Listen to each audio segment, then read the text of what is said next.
Welcome to the quick guide of criminal law specific crimes.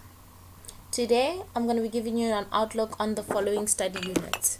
Study unit 2.1, which is extortion, study unit 2.2, which is abduction, and study unit 2.3, which is in relation to drugs in an unlawful and intentional manner. Extortion, known as one of the crimes against community, committed against the community, which is in study unit 2.1.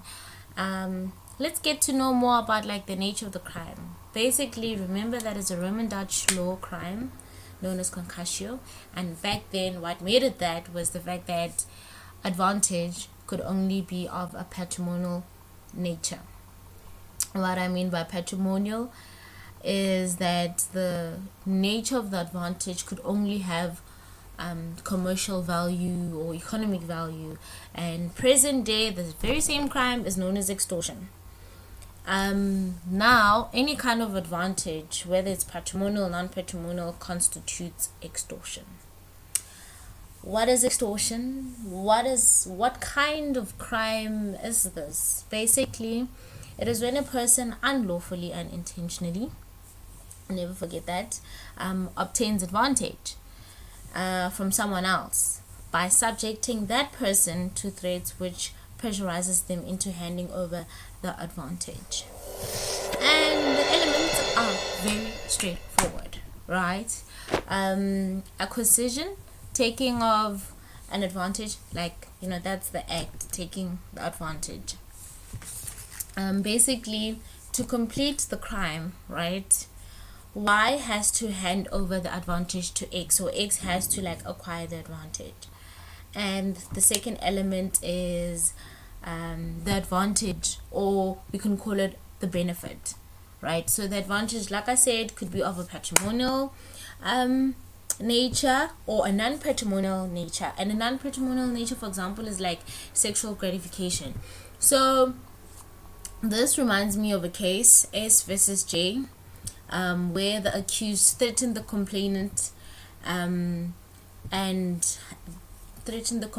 said that, you know what, if you do not consent to having sex with me, I'm going to send nude pictures to your parents.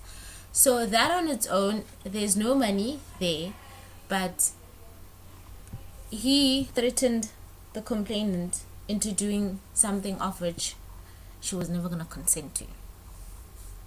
And furthermore, regarding what statute has had to say about patrimonial and non-patrimonial damages. For example, in 1989, the appellate division said that advantage should be restricted only to patrimonial nature. And then came the general law amendment, which overturned the appellate division's decision to say that any advantage, whether it's patrimonial or non-patrimonial, is sufficient. Applying pressure has to be the third element. So basically what we mean by that is, for example, let me give you a typical example. X, right, is an offender, and he must try, the only way in which the X must get the advantage is by applying some sort of pressure to Y, so that Y eventually submits to whatever X wants.